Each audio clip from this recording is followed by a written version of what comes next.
Shalom. I'm David Greenstein. It's my honor to serve as Rabbi of Congregation Shomrei Emunah in Montclair. And it's my pleasure to share with you a few thoughts about our Torah reading for this Shabbat, Vayikra. We find ourselves in an interesting place as we start reading this Torah reading. Vayikra is a new beginning. Vayikra is really just the middle of something that began long, long before. A beginning and a middle. Vayikra is the third book of the 5 books of Moses.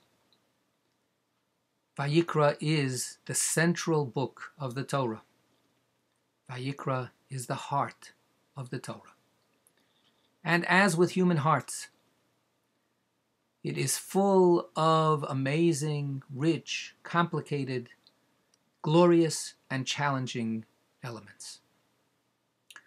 It has the beautiful verse, love your neighbor as yourself, later in chapter 19. And it begins with a description of a way of serving God that many of us find almost impossible to understand, the sacrificial system. Like the human heart, there are things that we can relate to and be excited about right away, and there are things that are mysterious, hard to deal with, hard to fathom. We are at a new beginning, and we are in the middle.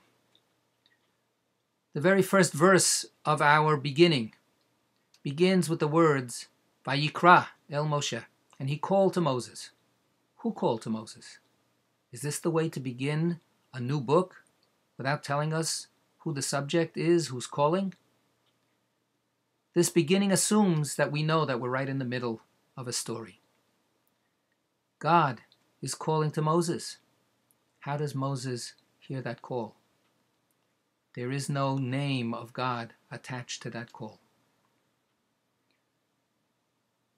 We have a verse in Psalm 27, a psalm that we read every day to prepare ourselves for the days of awe, for the high holy days, the days when we look deeply into our hearts. And that verse says, L'cha amar libi, bakshu fanai. My heart has said for you, seek my face. Et panecha Hashem avakesh. I will seek your face, God. First, the call comes from the heart. And then we discover that that call from deep within our hearts is the voice of God. Moses has accomplished so much.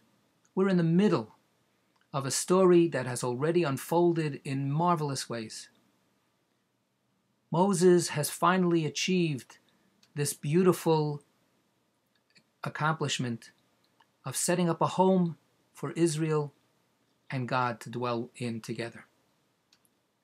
But then he hears a call from his heart, from the heart of the Torah, not to stop, to keep going. There's more for him to do. We too, in everything that we have committed ourselves to and everything that we have done, let's be inspired by Moses. Let's listen to the call within our hearts to keep on working on behalf of the Jewish people, on behalf of the world, as long as our hearts can beat.